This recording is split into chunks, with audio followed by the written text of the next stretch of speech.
Hello बच्चों, कैसे हैं आप सब लोग। आशा करती हूँ आप लोग बिल्कुल ठीक होंगे और मैं भी बिल्कुल ठीक हूँ। मैं हूँ आपकी हिंदी व्याकरण की अध्यापिका। मेरा नाम है सोनम खान। आज पढ़ेंगे हम पाठ नंबर 19 जिसका नाम है वाक्य विचार, फॉर्मेशन ऑफ सेंटेंसेस। तो आइए पढ़ना शुरू करते हैं। व्याकरणिक नियमों के आधार पर पूर्ण अर्थ देने वाले शब्दों के सार्थक समूह को वाक्य कहते हैं। नीचे लिखे वाक्यों को ध्यान से पढ़िए।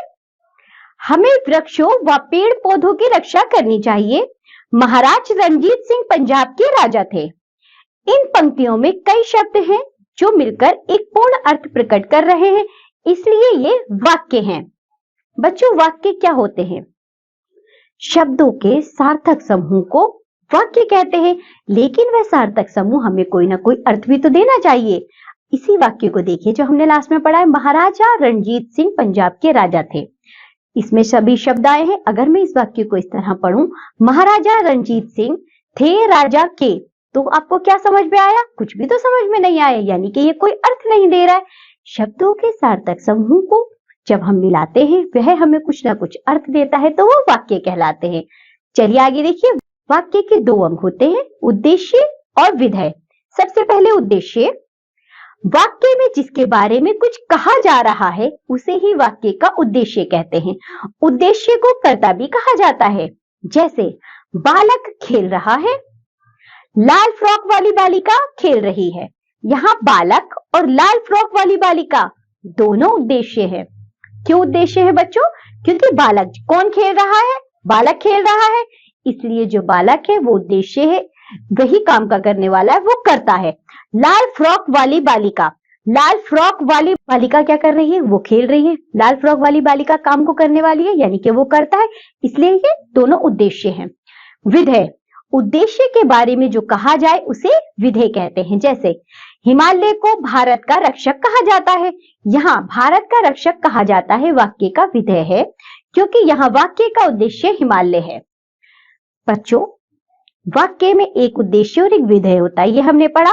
उद्देश्य वो होता है जो काम का करने वाला होता है, यानी कर्ता होता है। कर्ता का जो विस्तार करता है वह विधेय कहलाता है। ठीक है, अब हम पढ़ेंगे वाक्य के भेद। वाक्य का वर्गीकरण दो आधारों पर किया जाता है, अर्थ के आधार पर और रचना के आधार पर। सबसे पहले अर्थ के आधार पर। अर्थ के आधार पर वाक्य के 8 भेद हैं। विधानवाचक वाक्य।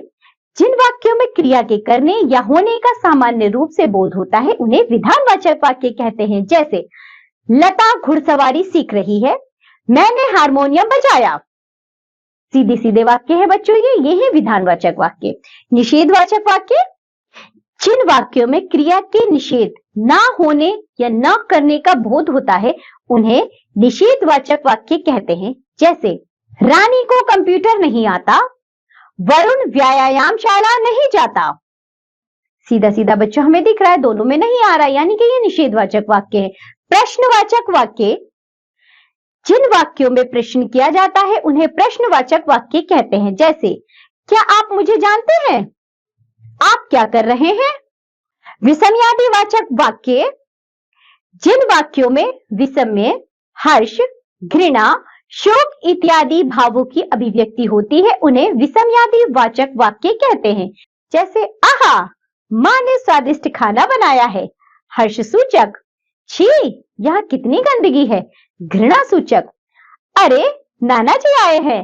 विषम्य पूर्वक। आज्ञावाचक वाक्य। जिन वाक्यों में आज्ञा, आदेश या अनुमति का बोध होता है उन्हें आज्ञावाचक वाक्य कहते हैं। जैसे विवेक, बाजार से मिठाई लाओ। पूजा, यह पुस्तक अलमारी में रखो। इच्छावाचक वाक्य। जिन वाक्यों से वक्ता की इच्छा या आशीर्वाद का बोध होता है उन्हें इच्छावाचक वाक्य कहते हैं। जैसे भगवान ने चाहा तो आप प्रथम आएंगे। आपकी यात्रा मंगलमय हो। संदेहवाचक वाक्य।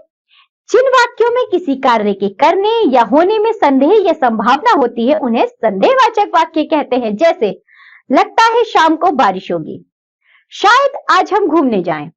संकेतवाचक वाक्य। जिन वाक्यों में एक क्रिया का होना दूसरी क्रिया पर निर्भर करता है उन्हें संकेतवाचक वाक्य कहते हैं। जैसे यदि आप थोड़ा पहले आते तो मनीष से भी मिल लेते। अगर समय पर वर्षा होती तो फसल अच्छी होती। अब हम पढ़ेंगे रचना के आधार पर वाक्यों के भेद। रचना के आधार पर वाक्य के 3 भेद होते हैं: सरल वाक्य, संयुक्त वाक्य और मिश्रित वाक्य। सरल वाक्य जिन वाक्यों में एक ही उद्देश्य तथा एक ही विधेय होता है उन्हें सरल वाक्य कहते हैं। जैसे मोनू रो रहा है, उसे तैरना आता है। इसमें एक ही उद्देश्य है और उस उद्देश्य का विस्तार हो रहा है, एक ही विधेय है, तो ये हो गया हमारा सरल वाक्य। संयुक्त वाक्य जहां 2 या 2 से अधिक सरल वाक्य किसी संयोजक से जुड़े होते हैं उसे संयुक्त वाक्य कहते हैं। जैसे विजय की साइकिल गुम हो गई इसलिए वह दुखी है। बच्चों देखिए यहाँ 2 वाक्य है, विजय की साइकिल गुम हो गई लेकिन वह दुखी है। विजय की साइकिल गुम हो गई इसलिए शब्द को हटाइए आप, वह दुखी है। यदि हम इन दोनों वाक्यों को अलग अलग पढ़े तो ये दोनों वाक्य ही हमें अर्थ दे रहे हैं। इन दोनों को हमने एक साथ जोड़ा जिसके लिए हमने संयोजक चिन्ह का प्रयोग किया जो कि है इसलिए। हम जब 2 वाक्यों का प्रयोग करते हैं संयोजक चिन्ह के द्वारा तो वह वाक्य हमारे संयुक्त वाक्य कहलाते हैं। एक और उदाहरण देखिए, उसने खाना खाया और वह सो गया। आगे देखिए मिश्रित वाक्य। जिन वाक्यों में एक से अधिक उपवाक्य होते हैं उनमें एक प्रधान तथा अन्य गौण होता है, उन्हें मिश्रित वाक्य कहते हैं। जैसे रोमा वह कहानी पढ़ रही है जिसे शिक्षिका ने याद करने को कहा था। रंजीत ने कहा कि वह कल झांसी जाएगा। बच्चों मिश्रित वाक्य और संयुक्त वाक्य में आप अंतर क्या कर पाए?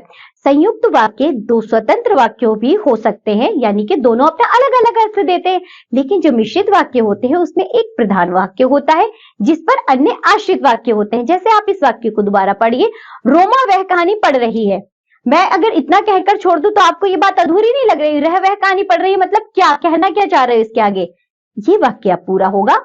रोमा वह कहानी पढ़ रही है जिसे शिक्षिका ने याद करने को कहा था। शिक्षिका ने याद करने को कहा था, ये वाक्य प्रधान वाक्य के ऊपर आश्रित है जिसे हमने विशेष शब्द के माध्यम से जोड़ा है, इसलिए ये कहलाते हैं हमारे मिश्रित वाक्य।